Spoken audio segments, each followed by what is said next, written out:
बरसात की वो रात रूह को कंपा देने वाली थी। राघव अपनी कार चला रहा था और प्रिया बगल वाली सीट पर सो रही थी। राजस्थान के सुदूर इलाके में मौजूद काली घाटी की ओर बढ़ते हुए हेडलाइट की रोशनी सिर्फ घने पेड़ों और पुरानी खंडहर नुमा दीवारों को चीर पा रही थी। हम पहुंच गए क्या? बस 5 मिनट और। मेरे दादाजी ने वसीयत में इस हवेली का जिक्र किया था, लेकिन कभी यहाँ आने नहीं दिया। अब जब ये मेरी है तो मैं देखना चाहता हूँ कि यहाँ ऐसा क्या है जिसे वो छिपाते रहे। जैसे ही कार हवेली के गेट के सामने रुकी, एक जोरदार बिजली कड़की। सामने खड़ी थी रक्त महल हवेली। इसे स्थानीय लोग इसी नाम से पुकारते थे। छोटे मालिक, आप आए तो सही, पर गलत वक्त पर आए हैं। काका, ये वक्त बेवक्त क्या लगा रखा है? हम थक गए हैं, बस कमरा दिखा दीजिए।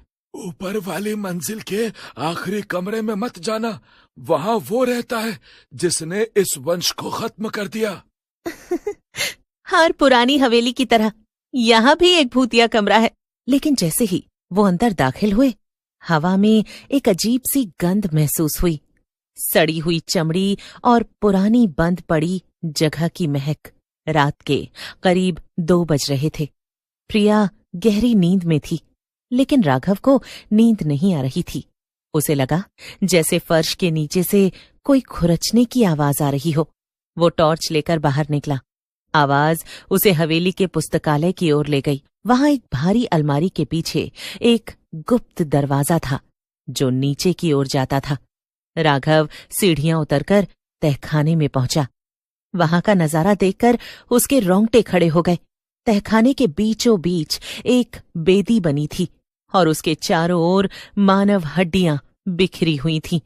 और सबसे डरावनी चीज, एक नर कंकाल जो जंजीरों से दीवार पर बंधा हुआ था। उस कंकाल की खोपड़ी पर सिंदूर से कुछ चिन्ह बने हुए थे। तभी राघव को अपने पीछे किसी की मौजूदगी महसूस हुई। इसे मत छुओ राघव, ये तुम्हारी विरासत है। राघव पलटा। वहां कोई नहीं था, लेकिन जब उसने वापस कंकाल की ओर देखा तो उसे लगा कि कंकाल की खाली आंखों के गड्ढों में लाल रोशनी चमक रही है। अगले दिन प्रिया की तबीयत बिगड़ने लगी। राघव, हमें यहां से निकलना होगा। रात को कोई मेरे बिस्तर के पास खड़ा था। वो इंसान नहीं था। वो सिर्फ हड्डियों का एक ढांचा था जो मुझसे कुछ कह रहा था। वो कह रहा था, मुझे मांस चाहिए, मुझे अपनी खाल वापस चाहिए। सच बताओ काका, ये सब क्या है? वो कंकाल किसका है? वो आपके परदादा गजेंद्र सिंह है। उन्होंने अमर होने के लिए काला जादू किया था। उन्होंने अपने ही परिवार की बलि चढ़ाई थी, लेकिन मंत्र उल्टा पड़ गया। उनकी आत्मा इसी पिंजर में कैद हो गई। अब हर 50 साल बाद जब इस वंश का कोई खून यहाँ आता है, वो कंकाल फिर से जीवित होने की कोशिश करता है। आधी रात को हवेली में चीखें गूंज उठी। राघव ने देखा कि वो नर कंकाल अब अपनी जंजीरें तोड़ चुका है। हड्डियों के टकराने की आवाज कटक कटक पूरे गलियारे में गूंज रही थी। राघव, मेरा मांस, मेरा खून, तुम मेरी आखिरी कड़ी हो। राघव को महसूस हुआ कि उसकी प्राण शक्ति खींची जा रही है। अचानक उसे याद आया कि डायरी में लिखा था, अधर्म का अंत केवल अग्नि से होगा। राघव ने पूरी ताकत लगाकर पास पड़ी मिट्टी के तेल की लालटेन उठाई और उसे बेदी की ओर नहीं, बल्कि उस नर कंकाल पर दे मारा। कंकाल की एक ऐसी चीख निकली जो इंसानी नहीं थी। आग तेजी से कंकाल की हड्डियों पर फैलने लगी।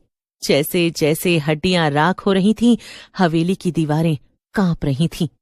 राघव और प्रिया शहर वापस आ चुके थे। उन्हें लगा कि काली घाटी की वो डरावनी रात एक बुरा सपना थी जो अब बीत चुकी है। राघव के व्यवहार में बदलाव आने लगा था। उसे अब भूख ज्यादा लगती थी। एक रात प्रिया की आंख खुली तो उसने देखा कि राघव बिस्तर पर नहीं। वो उसे ढूंढते हुए किचन में गई। फिर वहां जो उसने देखा, उससे उसकी चीख निकल गई। राघव, ये तुम क्या कर रहे हो? फ्रिज से निकाला हुआ कच्चा मीट वो पागलों की तरह खा रहा था। फिर जैसे ही उसने गर्दन घुमाई, उसकी आंखें पूरी तरह सफेद हो चुकी थी। अभी तो शुरुआत है प्रिया, हड्डियां भरने के लिए मांस चाहिए होता है। प्रिया पीछे हटी और भागकर कमरे में जाकर उसने दरवाजा बंद कर लिया। उसे समझ आ गया था कि वो जो हवेली से लेकर आए हैं वो सिर्फ यादें नहीं बल्कि एक परजीवी आत्मा है।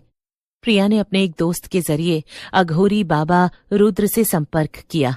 बेटी, इस घर में मौत की गंध आ रही है। वो जो सालों से भूखा था, अब उसे एक जवान जिस्म मिल गया है। ये गजेंद्र सिंह का रक्त ऋण है। उसने अपनी मौत के वक्त शैतान से सौदा किया था कि वो अपने ही वंशज के शरीर में दोबारा जन्म लेगा। उस निशान का मतलब है कि राघव के शरीर के अंदर धीरे धीरे हड्डियां बदल रही हैं। उसका ढांचा अब नरकंकाल का रूप ले रहा है। तभी बेडरूम का दरवाजा अपने आप खुल गया। राघव, या जो अब राघव के अंदर था, बाहर आया। बाबा ने अपने झोले से अभिमंत्रित राख निकाली और राघव के चारों ओर एक घेरा बना दिया। राघव तड़पने लगा। उसके मुंह से काले रंग का धुआं निकलने लगा। प्रिया, तुम्हें उस हवेली की मिट्टी और राघव के खून की एक बूंद को मिलाकर इस दिए में डालना होगा, तभी ये जुड़ाव टूटेगा। प्रिया के पास समय कम था। उसने उस पुरानी पोटली से मिट्टी निकाली जो वो अनजाने में हवेली से ले आई थी।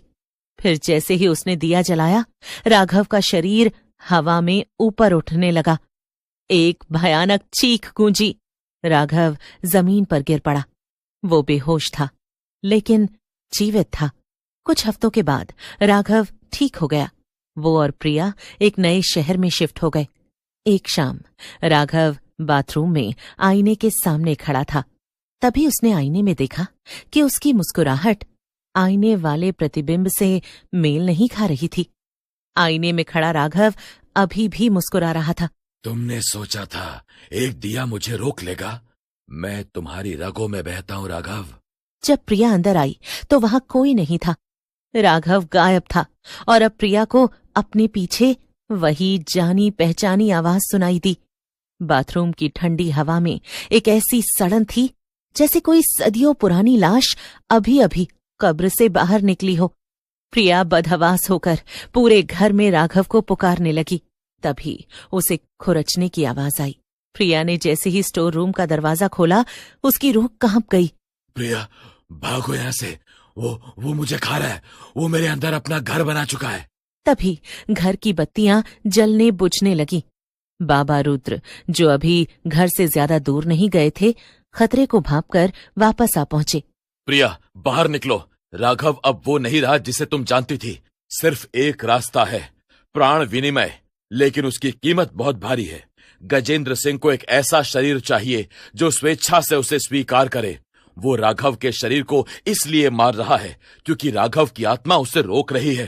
तभी राघव के शरीर से वो कंकाल पूरी तरह बाहर निकलने लगा। गजेंद्र सिंह का नरकंकाल अब साक्षात उनके सामने खड़ा था। नरकंकाल की नजर प्रिया पर पड़ी, जो गजेंद्र सिंह के खानदान की बहू थी। लेकिन तभी जमीन पर पड़े घायल राघव ने अपनी आखिरी ताकत जुटाई। उसने पास ही पड़ा बाबा रुद्र का त्रिशूल उठा लिया। राघव ने वो त्रिशूल अपने ही सीने के पार कर दिया। लेकिन ये साधारण प्रहार नहीं था।